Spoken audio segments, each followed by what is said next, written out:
There's a lot that's been said about Breadwinners, but surprisingly, there's been very little said about how good the show actually is. That changes today.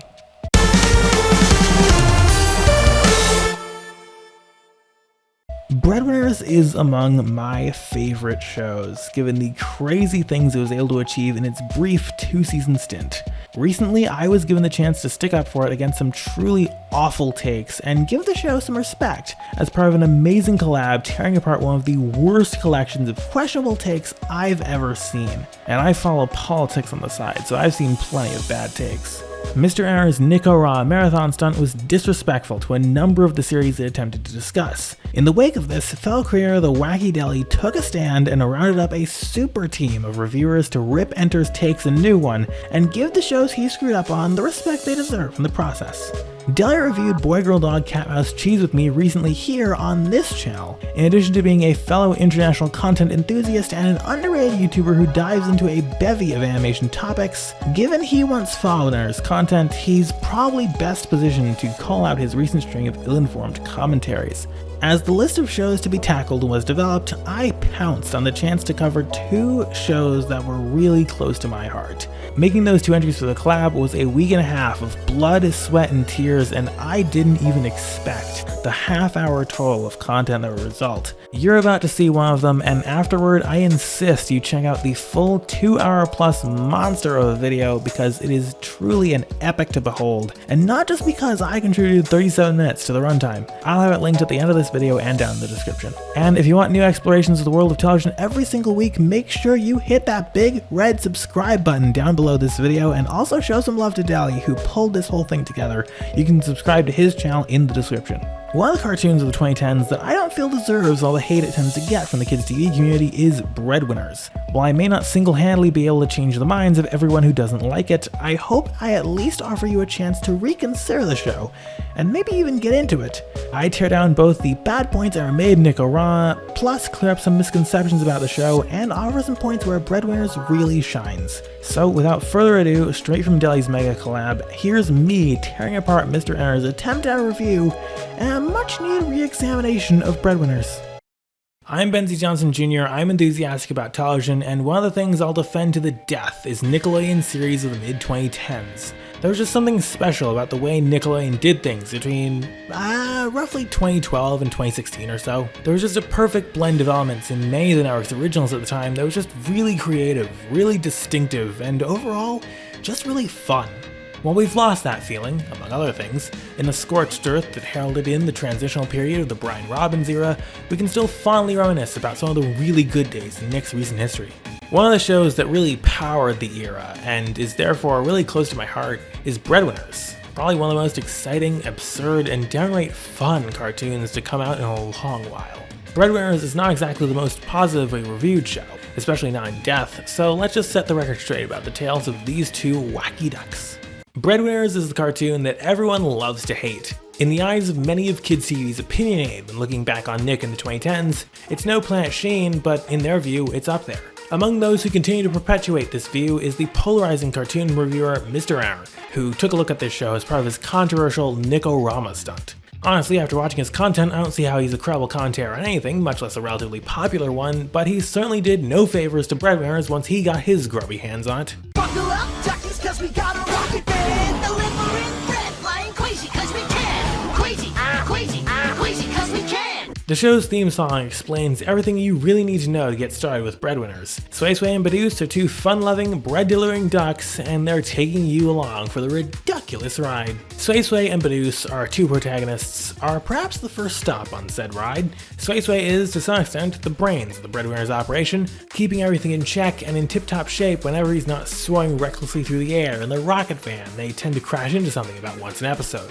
Badoost, by contrast, is more the personality between them. In addition to being best bap, he's also the comic relief, and loves him some bread and some booty punching.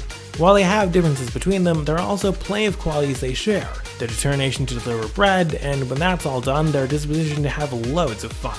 Oftentimes, those 2 things come together, and that's when much of the real wackiness happens. Sway Sway and Badoost have plenty of things they agree on, but they're still plenty distinct as characters. Among the complaints that Aaron brought up in his video on Breadwinners is that their names are dumb. Really? As you'll soon see, that's kind of the point. Breadwinners is a buddy comedy, and it's a particularly zany one at that. But the premise of ducks delivering bread is not what makes this show great. It's how they execute on that premise that really sells this show. Every piece of this show, from world building to plot structure, is made to amp up the quasi, ridiculous attitude that sparkles through every facet of this cartoon.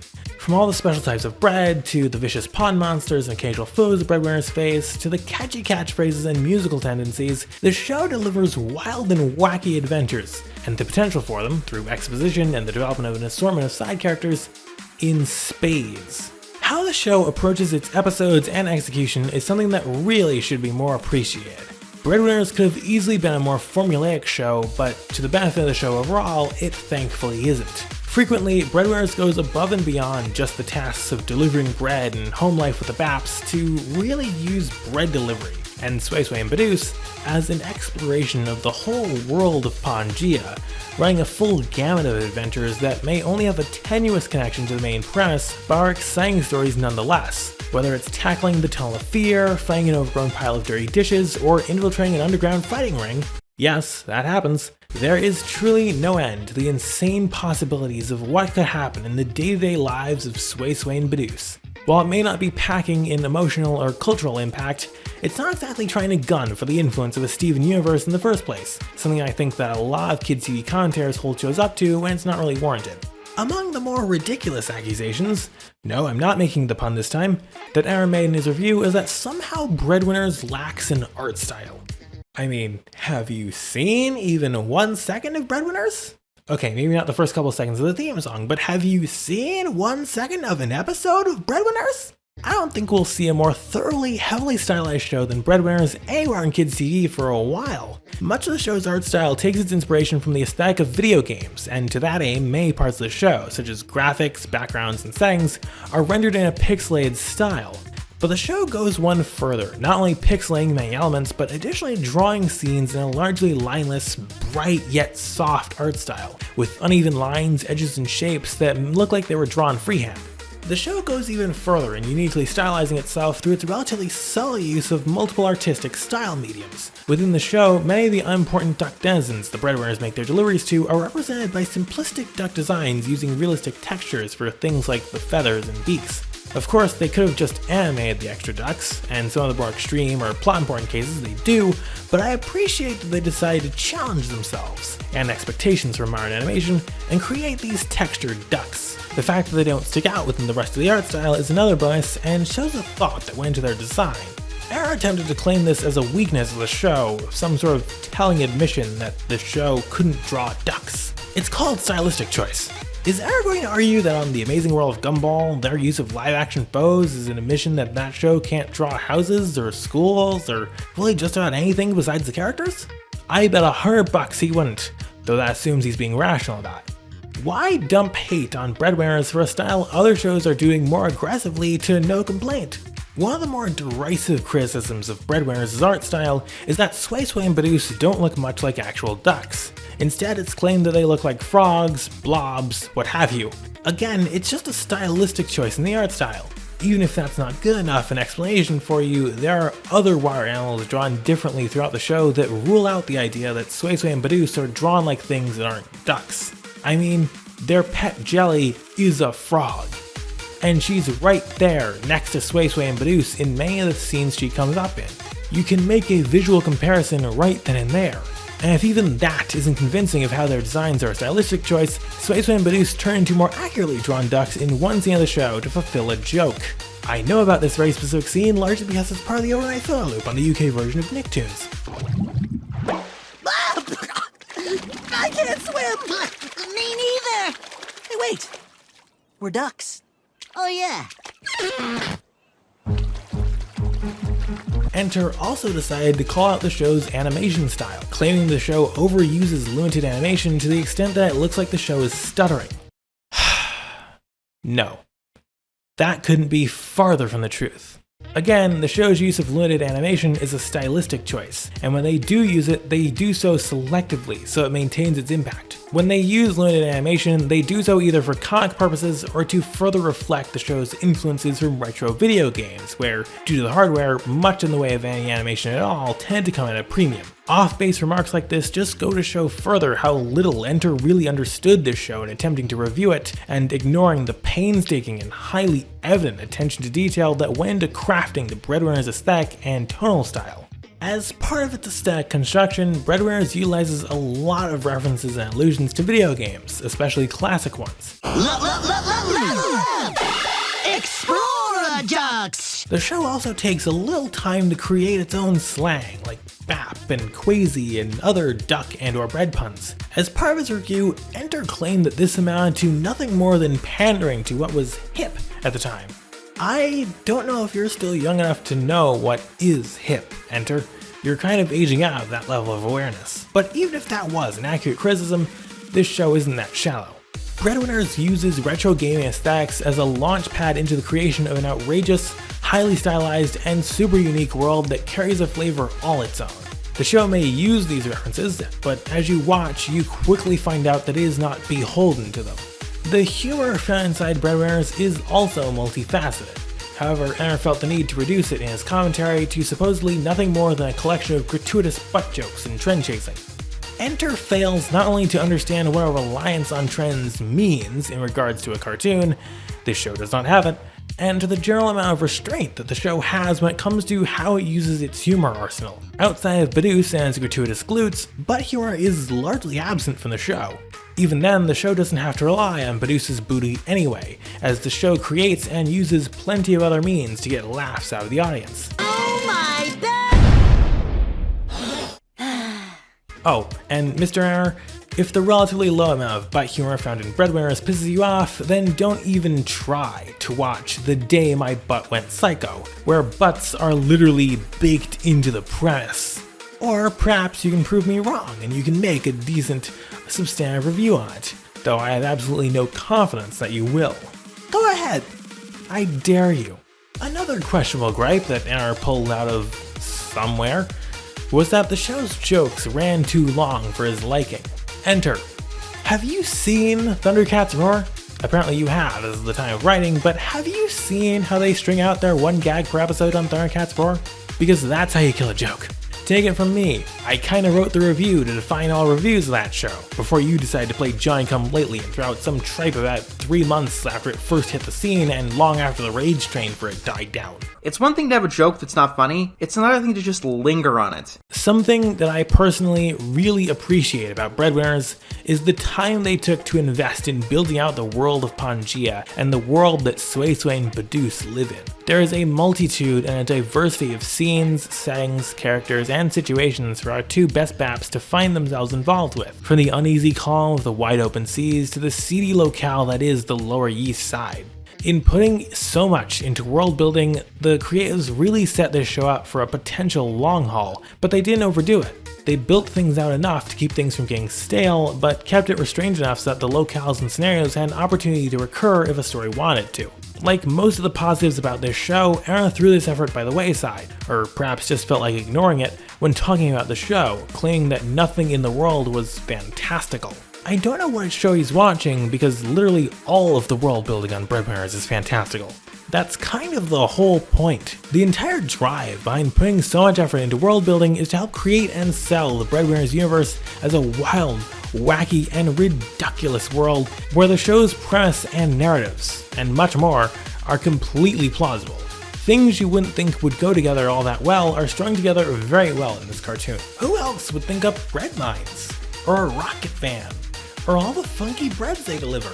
Or Ketta's insane inventions? The mark of a great, well-assembled show on kids' TV, especially one like this, is that the show sets itself up in such a way that it makes the utterly absurd and improbable seem completely plausible. It is a hard bar to meet for a lot of shows, regardless of medium, on kids' TV, and yet Breadwinners made sure to bake its world thoroughly so it could rise into a nice, fluffy creation that's narratively engaging and creatively appetizing. One of the more controversial episodes of Breadwinners is the early season 1 episode, Love Loaf. There are many who accuse it of having undertones concerning date rape, and has birthed one of the more unfortunate and so far lasting legacies of Breadwinners, which I can't believe is a phrase I even have to say. Jenny Quackle's discourse.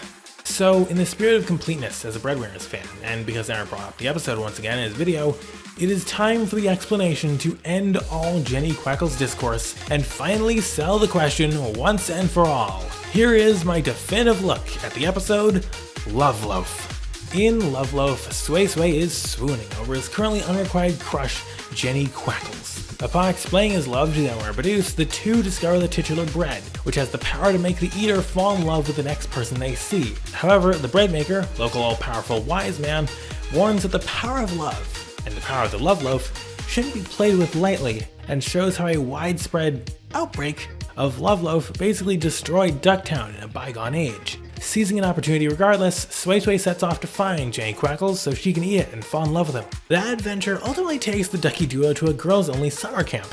Of course, Sway Sway insists that they disguise themselves as girls and get in there so he can get to Jenny. The climax of the episode is the loaf ending up in the hands of the camp's counselors, who eat it and become madly infatuated with Sway Sway and Badus. They ultimately make it out with their lives, along with a valuable lesson that was clearly stated back at the start of the episode. The ultimate point of the episode is that love makes you do crazy things, and as the bread maker explains early in the episode, you really should just let it happen naturally rather than trying to force it. While I see how the love loaf and its effects can suggest or allude to coercion, as it's pointed out early on in the episode, coercion as seen through the love loaf, and coercion in general, if you want to extend it out, is dangerous and not to be messed with. Even if you were to extrapolate Love Loaf into a real-life allegory, the show takes extra steps to reiterate why this would be something you shouldn't do, though the implied analogies are kept subtle enough for it to still be believable and acceptable as an episode of a cartoon on a major kids network. Also, the bread only makes you fall in love with the next person the consumer sees, and nothing else. That doesn't mean its powers go any further than that. Thus, it could be argued that the whole idea of Love Loaf as an insinuation of potential date rape is based in a very fundamental misunderstanding of the loaf's effects. I feel that Jenny Quackle's discourse, long drawn out and overplayed as it is, reads too deeply into the story Love Loaf is trying to present, and in doing so both misses the entire point of the episode and creates needless discourse for the sake of needless discourse. Additionally, it's likely that the purportedly questionable nature of Love Loaf likely soured the taste of Breadwinners in many potential viewers' mouths, leading to an ill-informed and unsubstantiated furthering of unnecessary negative discourse over the show as a whole. It's a shame that dumb drama like this turns people away from watching and potentially enjoying a show with wonderful world building, superb storytelling, and just a generally fun, ridiculous atmosphere. A running theme throughout Enter's lengthy glance at Breadwinners was complaints about the show and its relation to realism. Perhaps it was most encapsulated in his need to offer a reminder of the fact that in real life, ducks don't actually eat bread. So? If that's your complaint, then I don't think you truly understand what Breadwinners is at its heart, or what it's going for stylistically. This whole entire cartoon, from its artistic direction to the characters, to the settings, to the plots, to the execution, is a tribute to ridiculousness. It's packed with some of the wackiest stories ever told, and it's unbelievably creative in getting to those ends.